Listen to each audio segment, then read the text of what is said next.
तो दोस्तों इजराइल ने पहले ईरान पे हमला तो कर दिया है, लगभग 2 बजे करा। लेकिन बिना देर किए ईरान ने भी बहुत बड़ा पलटवार किया है। लिहाजा 30 मिसाइलें दागी गई थी इजराइल की तरफ से, तो जवाब में ईरान ने भी 30 ही मिसाइलें दागी थी। लेकिन अब ये क्लियर ही नहीं हो पा रहा है कि 30 ईरान ने दागी, 400 दागी कि 75 दागी, कोई पता नहीं चल रहा है। कुछ न्यूज एजेंसियां बता रही हैं 30 दागी, कुछ बता रही 75 दाग दी, तो कुछ बता रही हैं 400 दाग दी। लेकिन इस बीच आपको इतनी जानकारी जरूर दे दूं कि जनाब ईरान जो है भारी पड़ रही है इजराइल पे। इंटरनल रिपोर्टें मैं आपको बता रही हूं, जो आप लोग देख रहे हैं ना कि ईरान में धुआं धुआं नजर आ रहा है, ऐसा कुछ नहीं है। ईरान ने इजराइल को भी धुआं धुआं कर दिया है। और तो और ईरान ने यूएई में मौजूद अमेरिका के एयरबेस पे भी हमला कर दिया। वहीं कतर में मौजूद अमेरिका के एयरबेस पे भी हमला कर दिया। बहरीन में मौजूद अमेरिका के एयरबेस पे हमला कर दिया। कुवैत में मौजूद अमेरिका के एयरबेस पे हमला कर दिया। लुबैदा पे भी हमला कर दिया है। फिलहाल ईरान ने जो है उसके एयरक्राफ्टों को भी टारगेट किया है अमेरिका के। और जनाब ईरान जो है वो चूक नहीं रहा है। फिलहाल जब अमेरिकी एयरबेसों को ईरान ने टारगेट करा तो क्या अमेरिकी एयरबेसों पे डिफेंस सिस्टम नहीं लगे थे? और अगर लगे थे तो वो ईरानी मिसाइलों को रोक क्यों नहीं पाए? मैंने पहले ही कहा था कि ईरानी मिसाइलें रुकने की नहीं है। फिलहाल जो अब्राहम लिंकन है और जेराल्ड आरफोर्ड है, जॉर्ज डब्ल्यू बुश है, वहीं आपको बता दूं हैरी यूएस क्रूमैन है। और अगर ईरान ने इन पे हमले किए तो बहुत बड़ा नुकसान होगा। ईरान को भी बड़ा नुकसान हुआ है, क्योंकि ईरान की सेना का जो कमांडर चीफ है जिसका नाम है आमिर हातमी, उसके भी मारे जाने की खबर है, लेकिन पुष्टि नहीं हुई है। फिर भी खबरें निकल के सामने आ रही हैं कि ईरान का कमांडर चीफ आमिर हातमी मारा गया है। लेकिन अब यह सच्चाई है क्या झूठ है, फिलहाल इसका तो पता है नहीं। ईरान जो है वो बराबर पलटवार कर रही है। और इंटरनल रिपोर्टें मैं आपको बता रही हूं कि ईरान इजराइल पे भारी पड़ रही है। और रूस का बयान आ चुका है। रूस ने कहा है कि अमेरिका ने अपना असली रंग दिखा दिया है। बातचीत के बीच जो हमला हुआ है, अमेरिका ने असली रंग दिखा दिया है। ये ईरान की तरफ से बयान रूस ने दिया है कि हिजबुल्ला और हूती जो हैं वो जंग में कूद पड़े हैं। हिजबुल्ला ने दक्षिणी इजराइल में हमले कर दिए हैं और हूती जो है रेड सी से लेके इजराइल तक हमले कर रहा है। फिलहाल ये जंग जो है पूरे मिडिल ईस्ट में फैल सकती है। और ईरानी मिसाइलों ने यह दिखा दिया है कि तुम्हारे एयरबेस कहीं हमारी मिसाइलों की रेंज से बाहर नहीं है। ईरान ने यूएई में भी अमेरिकी एयरबेस को टारगेट करके दिखा दिया। कुवैत में भी अमेरिकी एयरबेस को टारगेट कर दिया है। वहीं आपको बता दूं कि बहरीन में भी अमेरिकी एयरबेस को टारगेट कर दिया है। यूएई, बहरीन, कुवैत और जनाब सऊदी अरब के भी एयरबेस को टारगेट पे ले सकता है ईरान, या ले लिया है। लेकिन अब आपको ये जताना चाहता हूं मैं कि ईरान ये बता रहा है साफ साफ अमेरिका को कि आपका एरो 3 लगाओ डिफेंस सिस्टम, चाहे आर्यन आयरन डोम लगाओ, चाहे पैट्रिक लगाओ, चाहे डेविड सिलिंक लगाओ, चाहे ठाड लगाओ, हमारी मिसाइलें नहीं रोक पाएगा। ये ईरान साबित कर रहा है।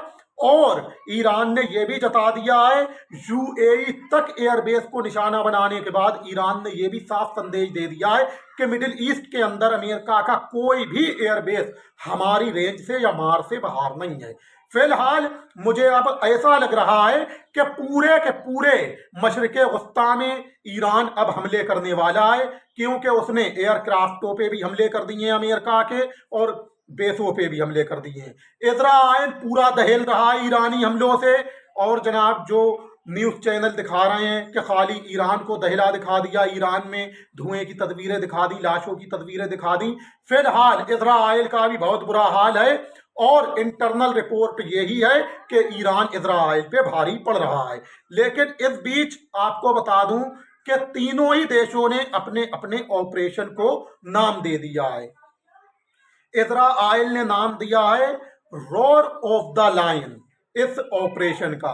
वहीं ईरान ने नाम दिया है खैबर पे कब्जा। ये ईरान ने नाम दिया है अपने ऑपरेशन का कि खैबर पे कब्जा। और अमेरिका ने अपने ऑपरेशन का नाम दिया है एपिक थ्यूरी, यानी के इतिहास का गुस्सा। और रोर ऑफ द लायन का मतलब है कि दहाड़ता हुआ शेर। और खैबर पे कब्जा तो अब आप जान ही रहे होगे किस तरह से खैबर पे कब्जा किया गया था। लेकिन हाँ, ईरान जो है इजराइल पे भारी पड़ रहा है। फिलहाल ये इंटरनल रिपोर्ट है जो कि बाद में निकल के सामने आ सकती है, लेकिन मुझे ऐसा लग रहा है कि ये जंग पूरे के पूरे सऊदी अरब में फैलेगी।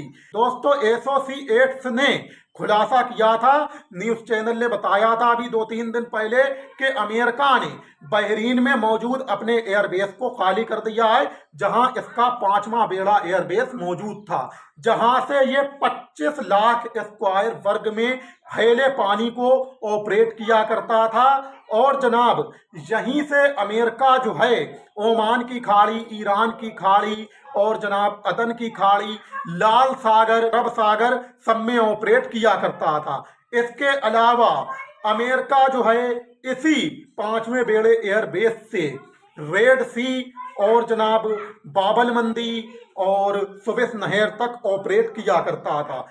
लेकिन अब बहरीन में जो ये अमेरिका का 5वां बेड़ा एयरबेस है, ये खाली पड़ा हुआ है। ये सैटेलाइट की तस्वीरें बताती हैं। इससे पहले अमेरिका ने सीरिया के उत्तर पश्चिमी अल हजरत प्रांत में एक कसरत एयरबेस मौजूद था, उसे भी खाली कर दिया था। दोस्तों, वहां पर अमेरिका ने सिर्फ और सिर्फ 200 फौजी छोड़े थे, जो फौजी जैविक, एयर डिफेंस और इंजीनियरिंग सिस्टम हटा रहे हैं। इससे पहले अमेरिका ने सीरिया में मौजूद अल थापा एयरबेस को भी खाली कर दिया। दोस्तों, लगातार अमेरिका जो है भागता जा रहा है मिडिल ईस्ट से, लेकिन इस बीच हमले हो गए हैं और ईरान ने भी करारे पलटवार किए हैं। अमेरिका ने यह भी कहा है, डोनाल्ड ट्रंप ने, कि ईरानी नेवी का नरसंहार करेंगे।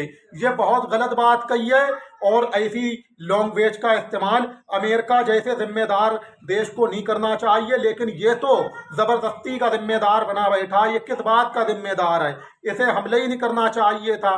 लेकिन अगर ये जायज शर्तें रखता तो समझौता हो जाता। फिलहाल अमेरिका ये समझ रहा हो ईरान हल्का पड़ जाएगा, तो ऐसा कुछ नहीं है।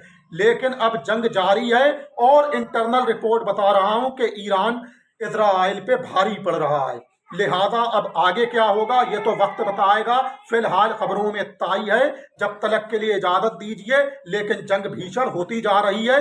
मेरा अंदाज है, अनुमान है कि जंग पूरे मिडिल ईस्ट में फैलेगी और अमेरिका का एक भी बेस ईरानी हमलों से नहीं बच पाएगा। अब देखना है कि जंग कैसा मोड़ लेती है। फिलहाल खबरों में इतना ही है। जब तलक के लिए इजाजत दीजिए। खुशामदीद।